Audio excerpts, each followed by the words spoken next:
እነዚህ ሰባት ምክንያቶች ወደ ቤተ ግዝረት ገብቷል ኢየሱስ ክርስቶስ ብለው ነግረውናል። አንደኛው ለመታዘዝ ነው። ጌታ የመጣው ለመታዘዝ ነው። ጌታ ጌትነቱን ሳይለቅ ባርነትን ገንዘብ አድርጎ ወደ ዓለም ሲመጣ በሰማያዊ ስልጣኑ ያዝዛል እንጂ አይታዘዝም። በመለኮታዊ ባህሪ ተአዝዞ አገብሮ የለበትም ብለውናል አባቶቻችን። ስለዚህ በመለኮታዊ ባህሪው እልከዋለሁ የሚል ማንም የለም። ለምሳሌ አብ ልጁን ላከው እንኳን ብንል በስጋ ነው እንጂ በመለኮት አይደለም። ላከው ማለት በነገረ ስጋዊ ቋንቋ በራሱ ሰው ሆነ ማለት ነው ተብሎ ነው የሚተረጎመው። ተፈናው ማለት ሰው ሆነ ተብሎ ነው የሚተረጎመው።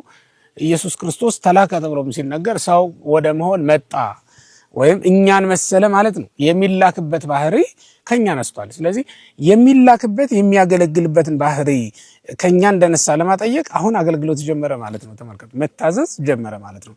ታዝዞን በቤተ ግዝረት ጀምሯታል አምላካችን መድኃኒታችን ኢየሱስ ክርስቶስ። በዕለተ ልደቱ እንደ ንጉስነቱ አሰግዷል፣ እጅ መንሻም ተቀብሏል። ዛሬ ደግሞ እጅ መንሻ የሚሰጥበት ቀን ደርሷል። እሱ ራሱ ወይም ስለሱ መስዋዕት የሚቀርብበት መባ የሚሰጥበት ቀን ደርሷል። ወደ ቤተ ግዝረት የሚገባበትም ቀን ደርሶ ዛሬ ወደ ቤተ ግዝረት የገባበት ቀን ነው ማለት ነው። ይህንንም ራሱም ኢየሱስ ክርስቶስ በማቴዎስ ወንጌል ምዕራፍ 20 ቁጥር 28 ላይ አረጋግጦልናል። እስመ ይመጽአ ወልደ እጓለ እመሕያው ከመ ይትለአክዎ ዘእንበለ ዳይሙ ከመ ይትለአክ ነው የሚለው።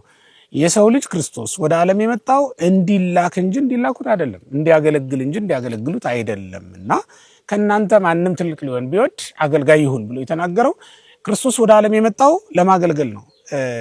ምክንያቱም የሰው ልጅ አዳም ከመጀመሪያው ጀምሮ አገልጋይ የለውም።